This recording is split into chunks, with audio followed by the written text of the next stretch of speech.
जीत आपकी। पाठ 7 अध्याय 3 सफलता। जीत हासिल करने के तरीके। चलते हैं आगे। सबसे बड़ा तोहफा। दुनिया के सभी प्राणियों में मनुष्य शारीरिक रूप से सबसे कमजोर है।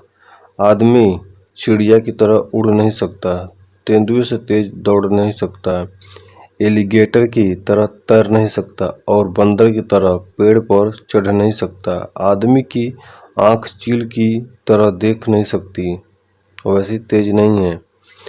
नहीं, उसके पंजे और दांत जंगली बिल्ली की तरह मजबूत होते हैं।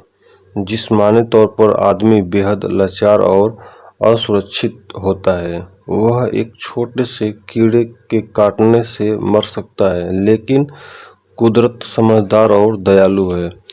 उसने इंसान को जो सबसे बड़ा तोहफा दिया है वह है सोचने की क्षमता। इंसान अपनी माहौल खुद बना सकता है, जबकि जानवरों को माहौल के मुताबिक ढलना पड़ता है।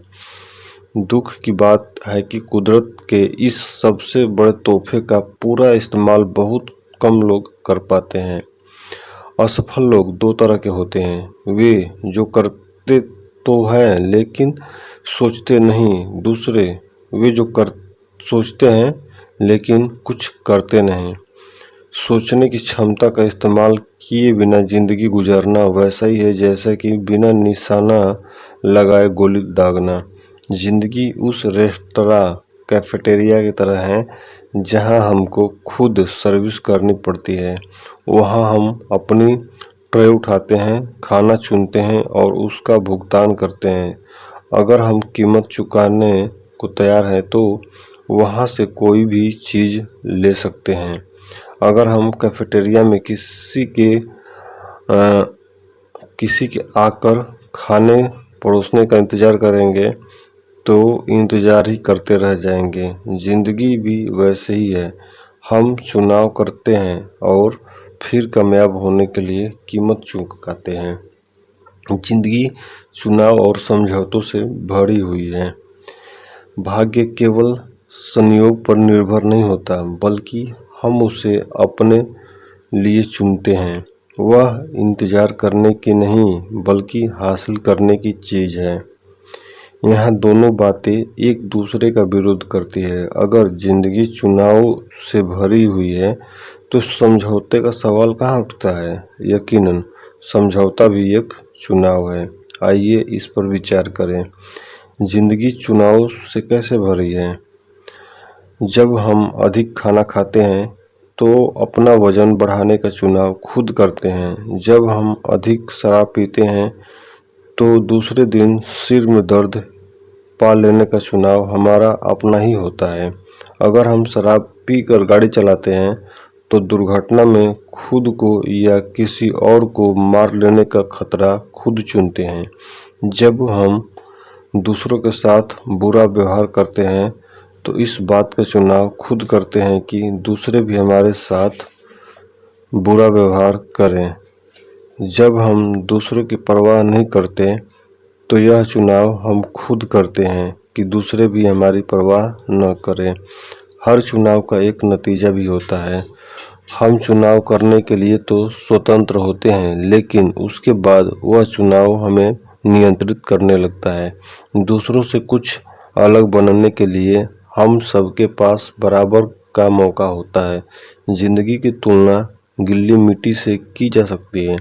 जिस तरह कुम्हार गीली मिट्टी को मनचाही शक्ल में ढाल सकता है, उसी तरह हम भी अपनी जिंदगी को मनचाहा रूप दे सकते हैं। जिंदगी समझौतों से कैसे भरी है। जिंदगी केवल मौज मस्ती का नाम नहीं है, इसमें दुख और निराशा का भी सामना करना पड़ता है। जिंदगी में ऐसी घटनाएं भी घटती है जिनके बारे में हमने सोचा तक नहीं था। कई बार हर चीज़ उलट पुलट हो जाती है। अच्छे लोगों के साथ भी बुरी घटनाएं घट जाती है। कुछ चीज़ें हमारे काबू से बाहर होती हैं, जैसे कि अपाहिज होना या शरीर में कोई जन्मजात दोष होना। हम अपने माँ बाप या पैदा होने के वक्त के हालात को तो नहीं चुन सकते। अगर तकदीर ने हमारे साथ नाइंसाफ़ी की है तो मुझे अफसोस है, लेकिन ऐसा हो ही गया है तो अब हम क्या करेंगे? चीखेंगे, चिल्लाएंगे या तकदीर की चुनौती को मंजूर करते हुए आगे बढ़ेंगे? यह चुनाव हमको करना है। किसी साफ दिन में हमको झील में सैकड़ों नावें तैरती दिखाई देगी। हर नाव अलग दिशा में जा रही होती है। हवा के एक ही दिशा के बहने के बावजूद नावें अलग अलग दिशाओं में जा रही होती है। क्यों?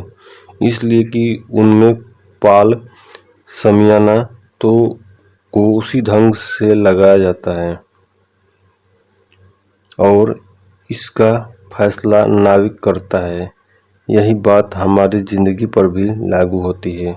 हम हवा के बहाव की दिशा तो नहीं चुन सकते, पर पाल लगाने का ढंग चुन सकते हैं, उसका दिशा चुन सकते हैं।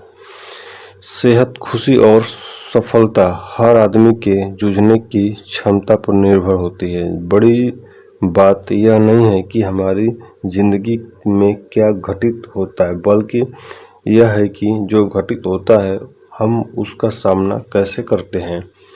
अपने हालात को चुनना तो हमेशा हमारे बस में नहीं होता, लेकिन अपना नज़रिया हम हमेशा चुन सकते हैं। यह हमारा अपना चुनाव होता है कि विजेता की तरह व्यवहार करें या पराजित की तरह। हमारी किस्मत हमारे मुकाम से नहीं बल्कि मिजाज से तय होती है।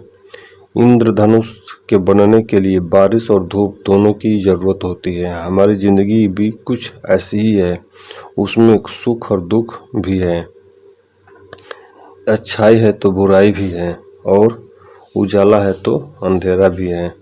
जब हम मुसीबत का सामना सही तरीके से करते हैं तो और मजबूत बन जाते हैं। अपनी ज़िंदगी की सभी घटनाओं पर तो नियंत्रण नहीं कर सकते, पर उनसे निपटने के तरीके पर हमारा नियंत्रण होता है। रिचर्ड ब्लेसनिडेन सेंट लुइस विश्व मेले में भारतीय चाय का प्रचार करना चाहते थे।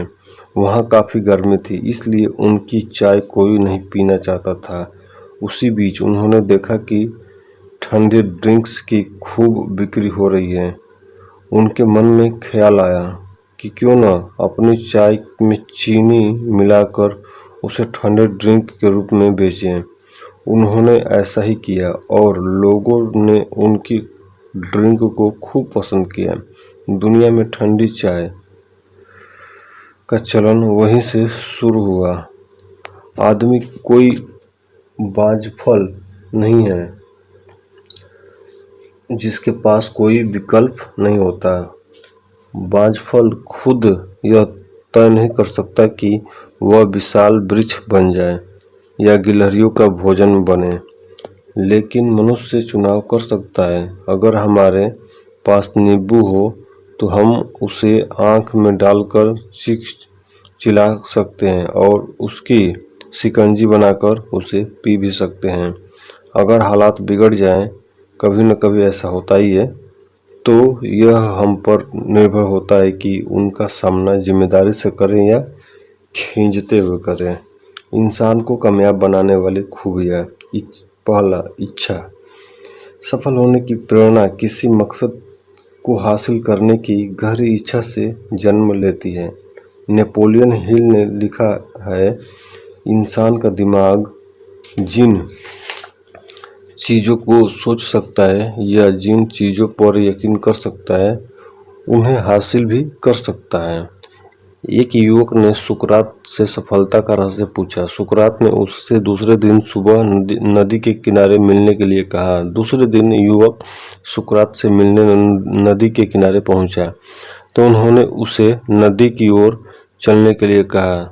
जब पानी उसकी गर्दन तक पहुंच गया तो सुकरात ने अचानक युवक का सिर पानी में डुबो दिया। युवक पानी से बाहर निकलने के लिए छटपटाने लगा, पर सुकरात काफ़ी मजबूत थे। उन्होंने युवक को पानी में डुबोए रखा।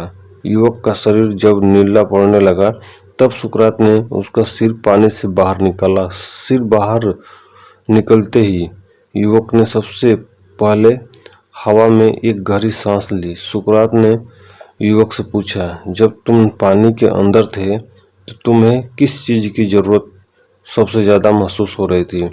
युवक ने जवाब दिया, हवा की। सुकरात ने कहा, सफलता का यही रहस्य है। जब तुम्हें सफलता हासिल करने की वैसे ही तीव्र इच्छा होगी जैसे कि पानी के अंदर हवा के लिए हो रही थी, तब तुम्हें सफलता मिल ही जाएगी।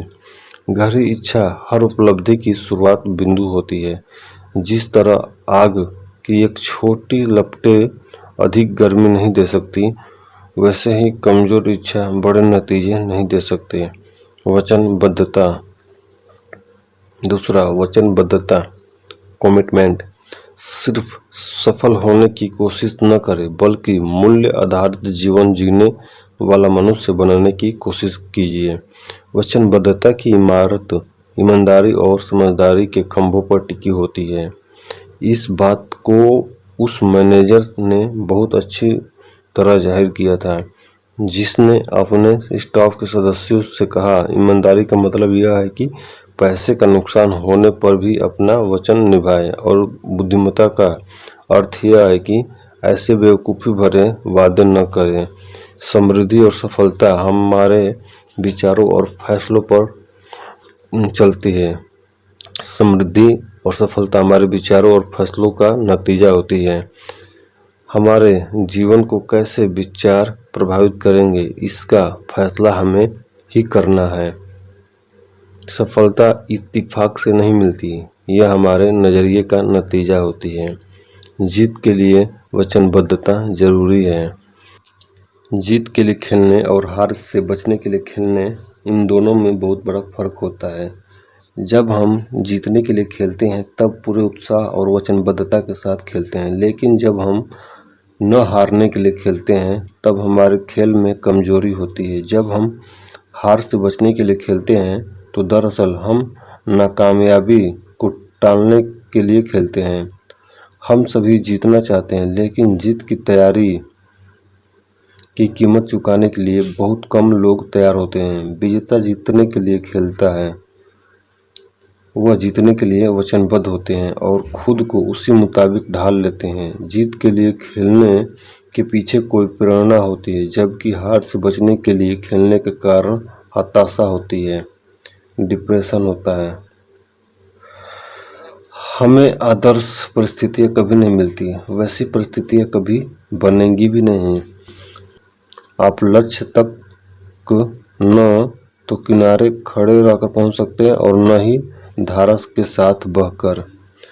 आपको कभी हवा के साथ तो कभी हवा के विपरीत नाव खेनी होगी, लेकिन उसे लगातार खेते रहना होगा। कभी किसी कोच या खिलाड़ी से पूछिए कि सबसे अच्छी और सबसे घटिया टीम के बीच कितना फर्क होता है। दोनों टीमों के खिलाड़ियों की शारीरिक क्षमता, प्रतिभा और योग्यता में बहुत मामूली फर्क होता है। उनके बीच सबसे बड़ा अंतर भावनात्मक स्तर पर होता है। जीतने वाली टीम में समर्पण की भावना होती है, वह अतिरिक्त प्रयास करती है, उसमें जीतने की प्रबल इच्छा होती है।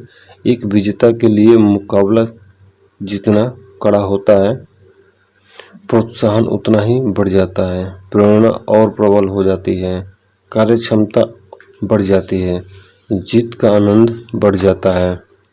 नई चुनौतियों नई संभावनाओं को जन्म देती है। अधिकतर खिलाड़ियों ने सर्वश्रेष्ठ प्रदर्शन तब किया जब परिस्थितियां उनके हक में नहीं थी। यही वह समय है जब वे अपनी छुपी हुई शक्ति को खींचकर बाहर लाते हैं। जब मैं थक जाता और थक कर रुक जाना चाहता तो मुझे उत्सुकता होती थी कि मेरी प्रतिद्वंदी इस समय क्या कर रहा होगा। जब मैं सोच में देखता कि वह अभी भी प्रैक्टिस कर रहा है तो मैं और मेहनत करता, और जब मैं देखता कि वह थक कर आराम कर रहा है तो मैं और भी कड़ी मेहनत करने लगता। सफलता का मतलब उपलब्धि नहीं बल्कि उपलब्धि हासिल करने का एहसास है। कुछ लोग कभी कोशिश नहीं करते क्योंकि उन्हें हारने का डर होता है। वे जहाँ हैं वहाँ पर रुकना भी नहीं चाहते क्योंकि उन्हें पिछड़ जाने का डर होता है। खतरा दोनों तरफ होता रहता है। समुद्र में चलने वाले जहाज़ों पर तूफान में फंसने का खतरा मंडराता रहता है, लेकिन वे बंदरगाह पर ही खड़े रहें तो उनमें जंग लग जाएगा। और उन्हें इसलिए तो बनाया नहीं जाता कि वह खड़े खड़े उनमें जंग लग जाए। जीत के लिए खेलने और हार से बचने के लिए खेलने में यह फ़र्क होता है कि हार से बचने के लिए खेलने वाले में न तो जीतने का संकल्प होता है और न ही खतरा उठाने की चाह। जीत के लिए खेलने वाले दबाव के बीच और निखरते हैं, जबकि हार से बचने के लिए खेलने वाले को मालूम ही नहीं होता कि सफलता कैसे हासिल की जाए। जीत के लिए खेलने वाले लोग जितना बड़ा मुकाबला होगा उतनी ज़्यादा तैयारी करते हैं, और जो लोग न हारने के लिए खेलते हैं वे कड़े मुकाबलों में अपनी स्वाभाविक क्षमता को खो बैठते हैं। वे जीतने की कोशिश पर ध्यान लगाने के बजाय हार से डर कर अपना जोश गंवा बैठते हैं। हारने वाले सुरक्षा चाहते हैं जबकि जीतने वाले अवसर तलाशते हैं। हारने वालों को मौत से अधिक जिंदगी से डर लगता है। हमें याद रखना चाहिए कि असफल हो जाना कोई अपराध नहीं है, पर कोशिश न करना यकीनन अपराध है। किसी व्यक्ति के जीवन की क्वालिटी उसके बेहतर काम करने की कमिटमेंट पर निर्भर करती है, फिर चाहे उसका कार्यक्षेत्र कोई भी हो। प्रतिबद्धता दृढ़ विश्वास से बढ़ता है। चाहत और दृढ़ विश्वास में बहुत फर्क होता है। हमारी चाहतें तो बदली जा सकती है, लेकिन दृढ़ता और विश्वास अटल है। दबाव पड़ने पर चाहत बदल जाती है, लेकिन इंसान का दृढ़ विश्वास और मजबूत हो जाता है।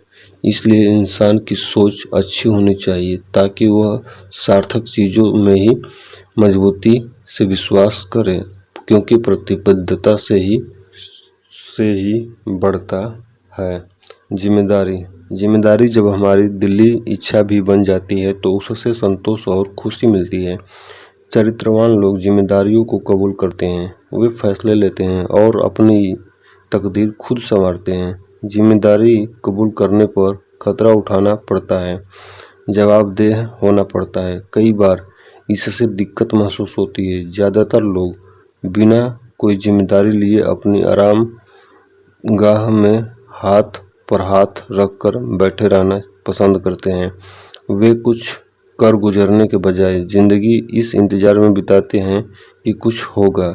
जिम्मेदारियां कबूल करने का मतलब बेवकूफ़ी भरे नहीं बल्कि नपे तुले खतरे उठाना है। इसका मतलब कोई सही फैसला लेने या सही कार्यवाही करने से पहले मसले से जुड़े सारे अच्छे बुरे पहलुओं को नाप तोल लेना है। जिम्मेदार लोग यह नहीं सोचते कि उनको जीने की सहूलियतें मुहैया कराना दुनिया का काम है। आप बचत को नज़रअंदाज करके खुशहाल नहीं हो सकते। आप मजबूत को कमज़ोर करके कमज़ोर को मजबूत नहीं बना सकते। आप अमीरों को गरीब बनाकर गरीबों को अमीर नहीं बना सकते। आप रोजगार देने वालों को नुकसान पहुंचाकर रोजगार लेने वाले की मदद नहीं कर सकते। आप इंसान की आज़ादी छीनकर चरित्र और हिम्मत नहीं बढ़ा सकते। आप आपसी द्वेष को बढ़ावा देकर भाईचारा नहीं बढ़ा सकते। आप अपनी चादर से बाहर पैर पसारने के बाद अपनी मुश्किलों से नहीं बच सकते।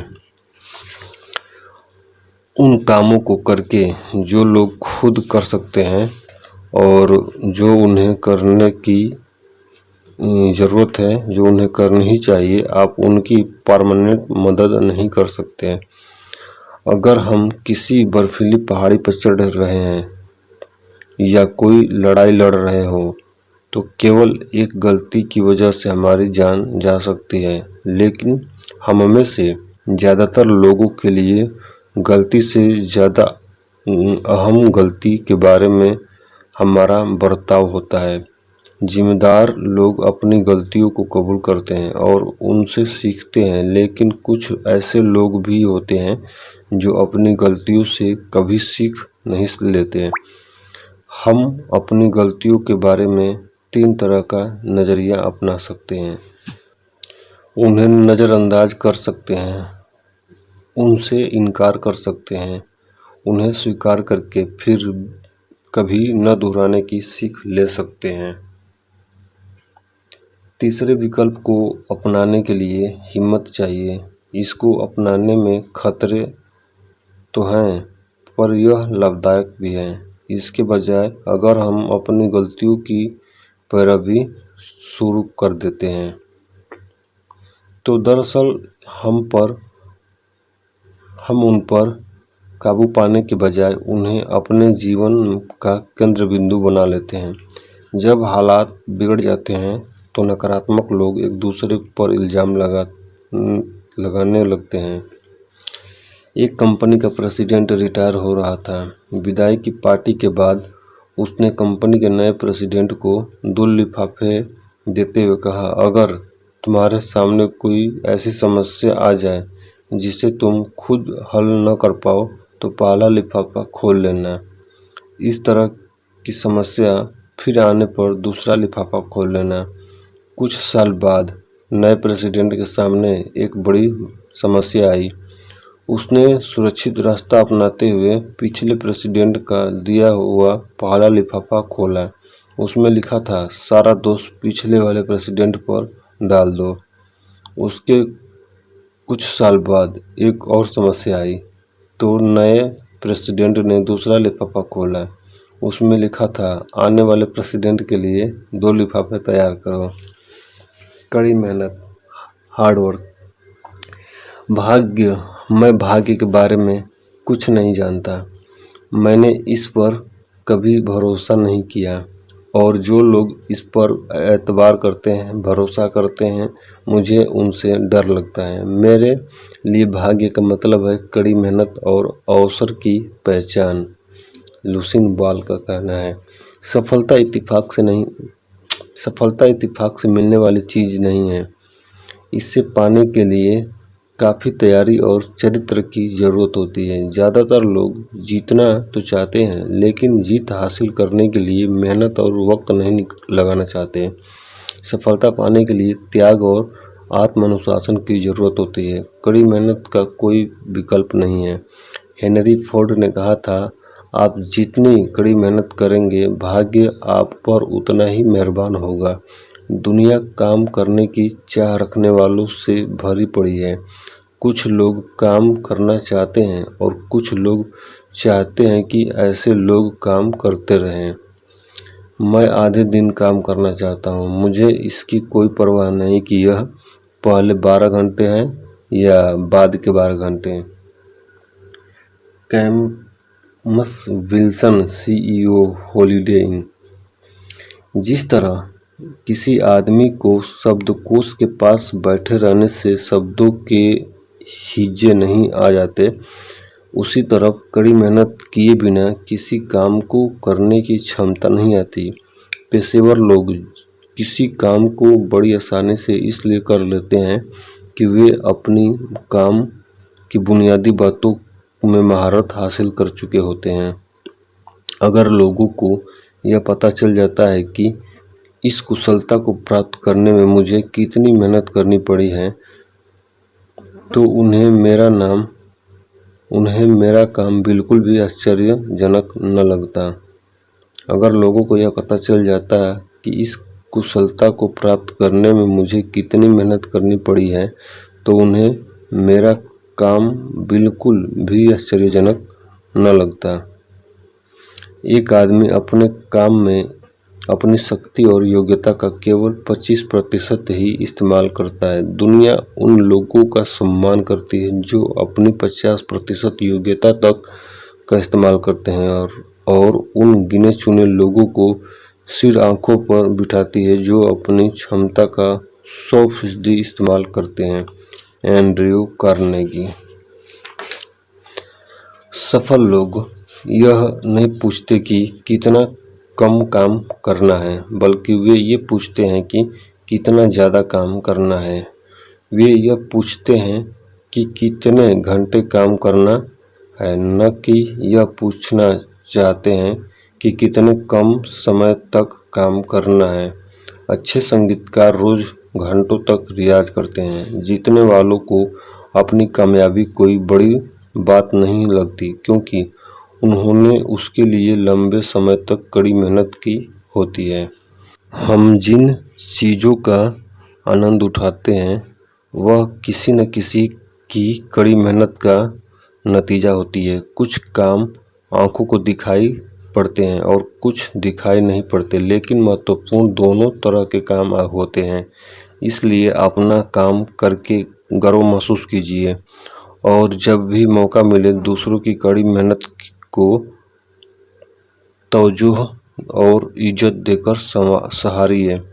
अपने काम को सलीके और कड़ी मेहनत के साथ कीजिए। नतीजे के तौर पर हमें अपनी योजना को पूरा करने में सफलता हासिल होगी और आत्मसंतुष्टि मिलेगी। कभी कभी दूसरे लोग हमारी तारीफ करेंगे, लेकिन उसे बोनस मानिए, क्योंकि असली संतुष्टि तो मनुष्य को अपने अंदर महसूस होती है। कुछ लोग नौकरी मिलते ही काम करना बंद कर देते हैं। रोजगार ढूंढने वालों की गिनती बेशक बढ़ रही है, पर आज भी काम करने वाले अच्छे लोगों का मिलना मुश्किल है। कई लोग निकम्मेपन और फुर्सत में फर्क महसूस नहीं करते। निकम्मेपन में वक्त गुजारने का मतलब समय की बर्बादी या चोरी है, जबकि फुर्सत का वक्त आदमी मेहनत करके हासिल करता है। फुर्सत का वक्त बिताने के बाद हम जोश और ताजगी महसूस करते हैं। दूसरी ओर निकम्मापन हमारी ऊर्जा को निचोड़ लेता है। टाल मटोल करते हुए वक्त बिताना निकम्मापन ही है। उत्तमता भाग्य से हासिल नहीं होती, यह कड़ी मेहनत और अभ्यास का नतीजा होती है। कड़ी मेहनत और अभ्यास से मनुष्य हर काम को बेहतर ढंग से कर सकता है। किसी सार्थक काम के लिए कड़ी मेहनत करने का मौका मुहैया कराकर जिंदगी हमें सबसे बड़ा इनाम देती है। किसी सार्थक काम के लिए कड़ी मेहनत करने का मौका मुहैया कराकर जिंदगी हमें सबसे बड़ा इनाम देती है। कड़ी मेहनत अपने आप में यात्रा की शुरुआत भी है और अंत भी। इंसान जितनी कड़ी मेहनत करता है, खुद को उतना ही बेहतर महसूस करते हैं। अच्छे से अच्छे विचारों पर भी अगर अमल न किया जाए तो वे बेअसर हो जाएंगे। इस इच्छा शक्ति और कड़ी मेहनत के बिना महान प्रतिभाएं भी व्यर्थ हो जाती है। हमें कुदरत से सबक लेना चाहिए। बत्तख पानी के अंदर लगातार पांव चलाता रहता है, पर ऊपर से शांत और कोमल दिखाई देते हैं। महान वायलिन वादक फ्रिट्ज क्रिस्टलर एक संगीत समारोह में वायलिन बजा रहे थे। उन्होंने वायलिन बजाना बंद किया तो एक आदमी ने स्टेज पर आकर पूछा, आपके जैसे वायलिन बजाने के लिए मैं पूरी जिंदगी लगा सकता हूँ। क्रिस्टलर ने जवाब दिया, मैं तो लगा चुका हूँ। सफलता पाने के लिए कोई जादू की छड़ी नहीं होती। वास्तविक जीवन में कामयाबी काम करने वाले को मिलती है, न कि दर्शकों को। दुलत्ती मारने वाला घोड़ा गाड़ी नहीं खींच सकता और गाड़ी खींचने वाला घोड़ा दुलत्ती नहीं मार सकता। आइए हम दुलत्ती मारना बंद करके गाड़ी खींचें। कड़ी मेहनत के बिना कामयाबी मिलना नामुमकिन है। कुदरत ने चिड़ियों के लिए खाने का इंतजाम तो कर रखा है, पर वह उसे उनके घोंसले में नहीं रख जाता। उन्हें उसे हासिल करने के लिए कड़ी मेहनत करनी पड़ती है। पैराडाइज लास्ट लिखने के लिए मिल्टन रोज सुबह 4 बजे उठ जाते हैं। नो वेबस्टर को वेबस्टर्स डिक्शनरी तैयार करने में 36 साल लग गए। छोटी छोटी उपलब्धियां हासिल करने के लिए भी हमें कड़ी मेहनत करनी पड़ती है, लेकिन छोटी से छोटी उपलब्धि भी बड़ी बड़ी बातों से बेहतर होती है। चरित्र। किसी आदमी का चरित्र उसके नैतिक मूल्यों, विश्वासों और व्यक्तित्व से मिलकर बना होता है। इसकी झलक हमारे व्यवहार और कार्यों में दिखाई देती है। हमें दुनिया के सबसे कीमती रत्न से भी ज़्यादा हिफाजत अपने चरित्र की करनी चाहिए।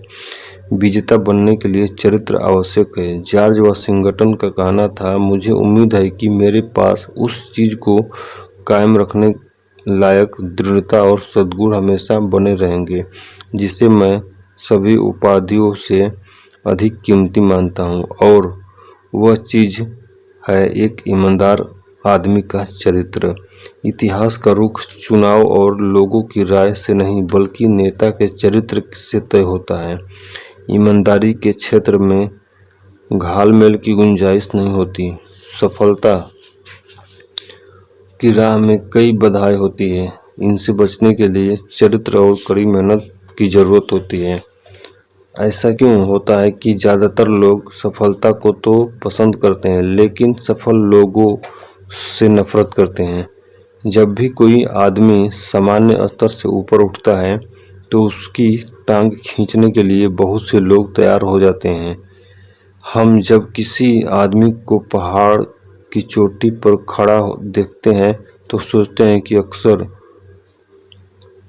अवसर ने उसका साथ दिया होगा, लेकिन वह वहां तुक्के से नहीं पहुंचा। उसे वहां तक पहुंचने के लिए कड़ी मशक्कत करके मुश्किल चढ़ाई चढ़नी पड़ी होगी। हमारी जिंदगी भी इससे अलग नहीं है। किसी भी पेशे में नाकामयाब लोग कामयाब इंसान से जलते हैं। आपको हाशिए पर बैठे आलोचक हर जगह मिलेंगे। ये लोग जिंदगी में खुद तो ज़्यादा आगे नहीं बढ़ पाए, लेकिन काम करने वालों को चीख चीख कर नसीहत देते रहते हैं कि उन्हें वह काम कैसे करना चाहिए। पर याद रखिए कि ये लोग न तो नेता हैं और न ही करता। इन आलोचकों की वजह से अपने लक्ष्य से मत भटकिए। आम लोग आलोचना से बचने के लिए सुरक्षित रास्ता अपनाते हैं। वे निंदा से बचने के लिए न तो कुछ कहते हैं, न ही कुछ करते हैं, न ही कुछ बनते हैं। इस तरह से वे आलोचना से तो बच जाते हैं, लेकिन हमेशा सामान्य ही बने रहते हैं। हम जो उपलब्धियां हासिल करेंगे, हमारी आलोचना भी बढ़ती चली जाएगी। आलोचक वह होता है जो दाम तो हर चीज़ का जानता है, लेकिन उन चीज़ों का महत्व तो नहीं जानता।